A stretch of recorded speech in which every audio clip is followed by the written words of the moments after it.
Hello everyone, in this Thierry Sicard tutorial number 69 we will analyze the origin of what we call the Miller plateau, visible on the gate signal during a turn-on or off transition. As the Miller plateau is present during the drain voltage transition, we will talk about the commutation losses. At the end, we will also review the common point between the Miller capacitor seen on the Thierry Sicard tutorial number 66 and the Miller plateau. We will explain the Miller plateau with the following schematic. A NMOS transistor used as a common source amplifier is biased with a constant DC load current represented by a dotted black arrow. The capacitor C represents the NMOS CGD capacitor. The gate is supplied by a current source.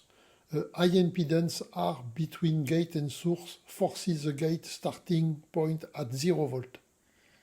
A recirculating diode allows to get a pass for the load current when the NMOS is fully turned off. Now we will start to see the different state of the turn-on commutation. For the state 0, VGS equals 0, NMOS is completely off. The DC load current flows in the recirculating diode as shown with the green arrows. So the drain voltage is 1 VDR diode voltage over VS supply. For the state number 1, the gate current source forces a constant current on the gate. The current charges both capacitor C and CGS as shown with the orange arrows. Nothing changes until the gate voltage is lower than the NMOS threshold voltage VTH. For the state number 2, the gate voltage goes higher than the threshold voltage VTH, so the NMOS starts to pull down some drain current noted with a red arrow. During this state, the recirculating current in the diode decreases and the drain current increases up to reach the DC load current value. When the recirculating current in the diode reaches 0, the NMOS drain voltage is exactly equal to Vs. For the state number 3, the recirculating current in the diode reaches 0, so no more green arrows, and the gate voltage reached the VGSI needed to drive the DC load current ID. So, as the DC load current is constant, the NMOS does not need more gate voltage than VGSI. Then the gate voltage does not increase more. This is the Miller plateau. But the gate current orange arrows will continue to flow in the Miller capacitor. The voltage on one side of the capacitor does not move, this is a gate, but the voltage on the other side of the capacitor decreases because it is attached to the NMOS drain. The drain slope voltage is controlled by the gate current source and equal to dVd over dt equal Ig over C. For the state number 4, when the NMOS drain reaches 0 volt, the gate current source increases again the gate voltage until the state number 5. Where the gate current source is turned off to 0 amp. Of course, in off state, when the drain voltage is different of 0 but the current is equal to 0, the power equals 0. We have the same case when the drain current is different of 0 but the drain voltage is equal to 0, if we assume ideal switch. The 0 power area is in light blue. But during the drain current transition from 0 to max, the drain voltage is set at the supply voltage, so the power during the commutation is the average current equal to ID over 2 times Vd. During the drain voltage transition from max to 0, the drain current is at the maximum and equal to ID, so the power during the commutation is the average voltage equal to Vd over 2 times ID.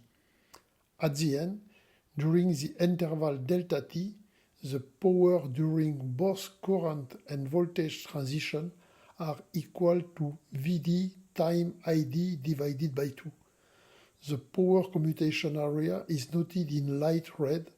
A light red rectangle is added also on the schematic to keep in mind that all this lost energy is dissipated in the power transistor. The Miller capacitance decreases the amplifier bandwidth and reduces the commutation speed. This is why the silicon will be replaced in the future by other semiconductors as gallium nitride or the silicon carbide, which provide a lower gate-drain capacitance. Up to now, we've shown the Miller plateau with the 0 dV over dt slope starting when the VGS gets the value VG1 to be able to drive the ID drain current with the maximum drain voltage noted VD1.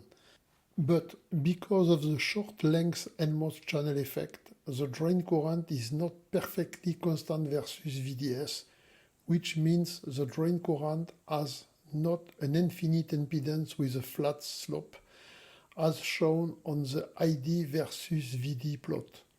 The black dotted line represents the ideal ID load current source. With VG1 and VD1 voltage respectively on the gate and drain, the NMOS drives the load current ID. But when VDS goes down to VD2 voltage, the closed loop forces the gate voltage to increase up to VG2. So, on the gate and drain plot versus time, when the VDS voltage decreases, the gate voltage increases from VG1 to VG2 to be able to continue to drive the ID load current. We still call Miller plateau because the slope dVGS over dt is very low, but it is not exactly zero. In the Thierry Sicard tutorial number 66, we spoke about the Miller capacitance, and in this Thierry Sicard tutorial number 69, we spoke about the Miller plateau. Of course, in both cases, the key component is a Miller capacitor. For a linear voltage amplification of gain A, we were focused on the input capacitance equal to the Miller capacitor C multiplied by the voltage gain A plus 1. But for a switching operation, we are more focused on the low dVg over dt slope called Miller plateau because it is also due to the Miller capacitor. But in both cases, the common points are a majority of the input current flow in the Miller capacitor. A small increased voltage on the gate will create a high decreased voltage on the drain. I want to thank you for your attention. On my next Thierry Sicard tutorial number 70, we will talk about the non-linear Miller capacitance due to the gate-drain capacitor of the NLD MOS. So see you soon and stay tuned.